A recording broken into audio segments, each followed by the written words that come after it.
اعوذ باللہ من الشیطان الرجیم بسم اللہ الرحمن الرحیم۔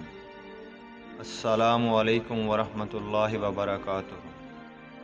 بے نمازی کے نحوست۔ ایک مرتبہ حضرت عیسیٰ علیہ السلام کا گزر ایک ایسی بستی سے ہوا جس میں نہایت سرسبز و شاداب اشجار لہلا رہے تھے اور صاف ستھرے پانی کے چشمے ابل رہے تھے۔ بستی والوں نے حضرت عیسیٰ علیہ السلام کی انتہائی عظمت اور تعظیم کی، اور حضرت عیسیٰ علیہ السلام کو اس بستی کے رہنے والوں کے حسن و عبادت سے تعجب ہوا۔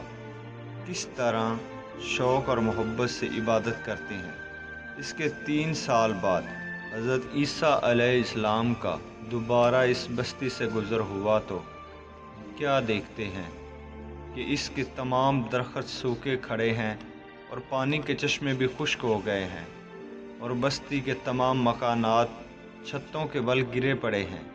اب اس بستی کا یہ کیا حال دیکھ کر حضرت عیسیٰ علیہ السلام کو انتہائی حیرت ہوئی، تو اللہ تعالیٰ نے وحی کے ذریعے ان کو مطلع کیا کہ اے عیسیٰ علیہ السلام، اس بستی کے اجڑنے کی وجہ یہ ہے کہ ایک مرتبہ یہاں سے کسی بے نمازی کا گزر ہوا جس نے بستی کے ایک چشمے سے منہ دھو لیا، جس کا نتیجہ یہ ہوا کہ بستی کے تمام چشمے خشک ہو گئے، درخت سوکھ گئے اور مکانات ویران و تباہ ہو گئے۔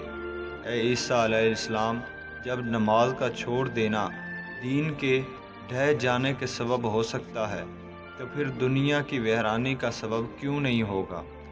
اللہ تعالیٰ سے دعا ہے کہ وہ ہمیں 5 وقت نماز باجماعت ادا کرنے کی توفیق عطا فرمائے۔ آمین۔